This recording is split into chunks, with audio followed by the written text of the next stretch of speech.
Isang mapagpalang araw na naman nga sa inyo guys. So for today's video, mag-aabang lang tayo ng kalapate. So apat yung naka-entry natin sa GRPC, 109 kilometers binaba dahil maulan nga raw. So 940 na rito, nasa 12, pababa na yung speed ng ibon nga natin. At apat yung sinali nga natin doon, 2 choco, 2 blue bar. So lahat yun naka GRPC Youngberg. So inaabangan natin na bumilis na umuwi ngayon. At sana makauwi ng ligtas or walang sugat kasi derby na next week. So ang gagawin nga natin, papakita ko sa inyo yung gagawin nating technique ngayon, ano? Technique ng mga veterano. So ginagawa lang to ng mga veterano eh. So yun nga, ano, mag-aabang lang tayo at nakasali sila sa pre-pooling saka sa 3 laps. So napapansin nyo, yan, may mga kalapati sa loob, mga stock bird natin yan. So mga kapares ng mga nililipad nga natin.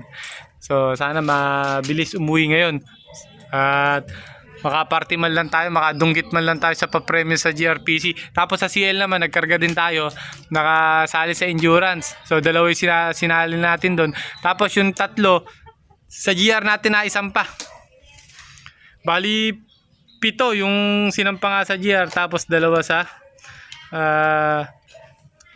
sa CLRPC. So yung ibang na sinampa natin sa GR, sa BBC natin sisasali yun, ano. So doon lang natin tinitraining. So as usual, ang gawain nga natin pagkadating nga ng mga kalapate, i-ready natin yung para uminom sila na yung pinapainom nga natin para mas mabilis makarecover. Yung oregano, Selectrogen, saka honeybee.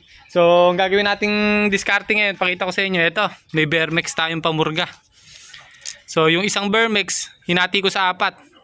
Kasi napurga naman na natin yan noong nakaraang linggo. So ganito lang tekniko, no? 2 times kasi ako magpurga. So para hindi tayo mag-ahol sa araw, kasi 5 days preparation lang yun. Pag uwi ng linggo, Monday to Friday, kailangan prepare na yung ibon nyo para sa derby. So ang ginawa ko, pag uwi ngayong linggo, susubukan ko ng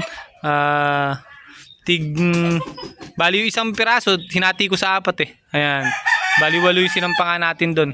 Bali siyam pala, kaso isa iba yung susubo natin doon, pang recover muna dahil nga sa isiningit lang natin, umuwi yun. So nawala, tapos umuwi. So inabol nga natin sa karera. So ganyan nga, no? Yung 8 nga na susubuan nga natin ng pamurga ngayon na dadating, pinurga ko na noong nakaraan yun. So noong nakaraan, mga nagsisuka yun. So usually naman, so ganito nga, ano, usually naman pagka pinurga nyo yung ibon, yung bagong purga pa lang, kung napapansin nyo, sumusuka sila. So sabihin ko lang sa inyo, base sa experience ko, no, kaya sumusuka yung mga ibon na pinurga kasi may mga bulate sila sa butche. So halimbawa, unang purga nyo, mapapansin nyo, sumusuka sila.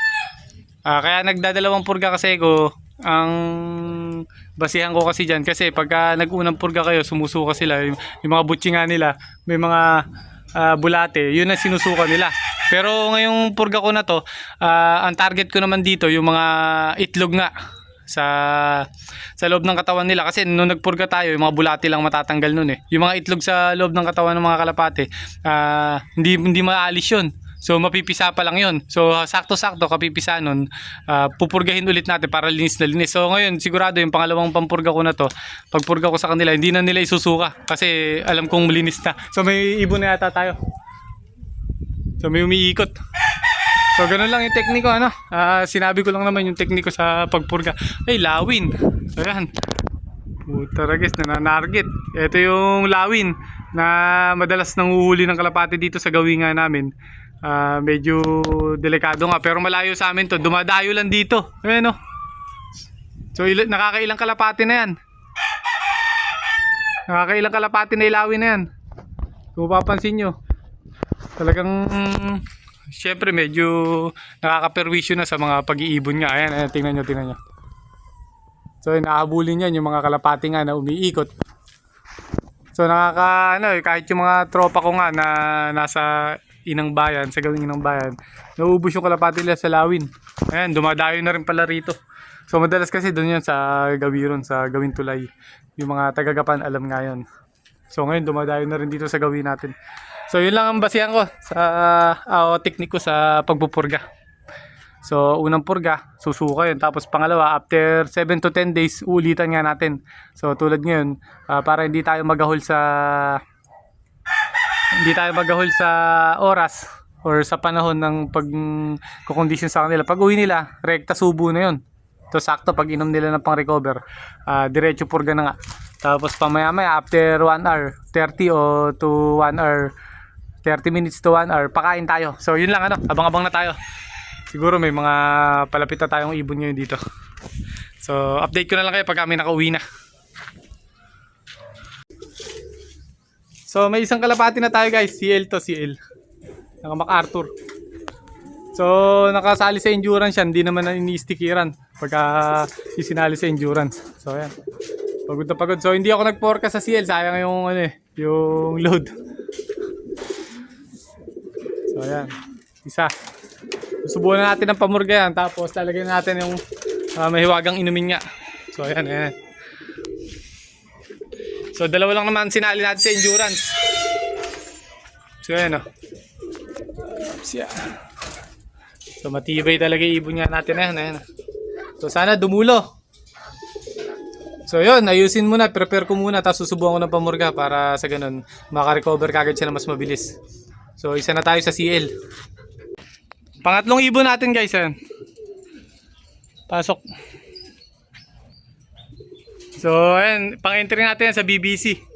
So, eto na. May pangalawang ibon nga tayo. Eto, sa GR. So, kulang 1,050 yung 1,150 yung speed. So, kasama nga natin nag-aabang si Paring Molo. Ayan, Pare, shoutout ka nga. Wala daw. So, papasukin muna natin. Pasok. Paris na kasi itong natin . Yung babae nga natin na to. Pasok.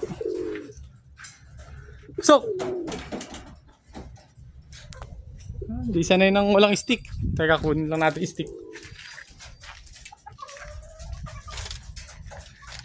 Papasukin natin. Pasok.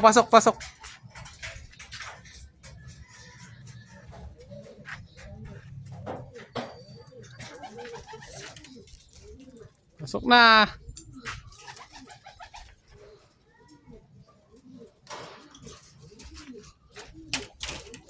So, purgahin na rin natin, So, ayun na nga guys, cut off na. At kulang tayo na isang naka MacArthur. So, ayun, nakakulong na rin. Napakain na rin natin. Tapos, napurga natin. So, ito, sumuka to nung pinurga natin. Ito yung inihabol natin. So, kulin pa hinabol natin ng hagis, umuwi pa sa oras. Laguna kagad naging hagis niya, nawala ng third training. Tapos sinampa ko ng Laguna kasi wala naman tayong gagawin dyan sa kalapati na yan. I-stack natin, naka MacArthur pa. So ayan, nag-aaway magkaparis na pares, dalawang barako. So sinampa ko nga, umuwi. So 800 pace speed nung chinek ko sa forecast. So hindi naman natin sinali, pero all clock tayo sa GRPC. So isa nating nawawala, yung isa nating naka MacArthur, yung napapansin nyo lagi nakadapo dito, yun ang nawawala. So nakapanghihinayang kahit kailan hindi umuwi ng late yun. Kahit smash umuwi na sa oras yun. So duda ako pagka kasi kabisado nyo yung kalapati na hindi talaga umuwi ng late. Smash na nga nung inihagis, umuwi pa sa oras yun. Yun lang ang bukod tanging umuwi sa oras ng smash. Nawala. So hanggang ngayon wala pa, kaya duda ako. So sana wag na lang sanang madisgrasya or umuwi na may tama. So sana makauwi or sana naligaw lang. Kasi naka MacArthur nga natin yun. Inaasahan pa rin naman natin yun. So magandang linyada rin yun.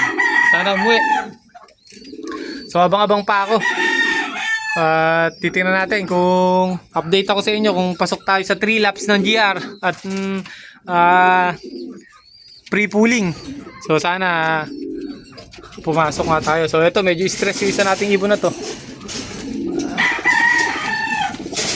So yan na, tunay na gaya ka na mangyayari sa mga ibon nga natin dahil derby na, first lap derby.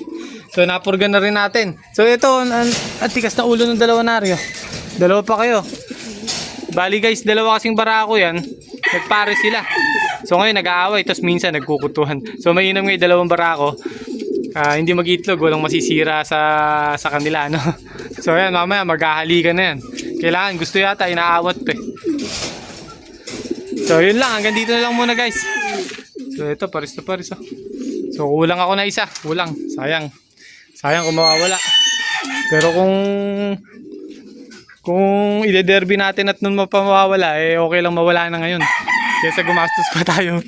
So yun, hanggang dito na lang guys. Ingat kayo guys. Update ko kayo sa mga susunod natin video kung paano tayo maghanda para sa derby. So Merry Christmas. Ingat kayo guys. God bless.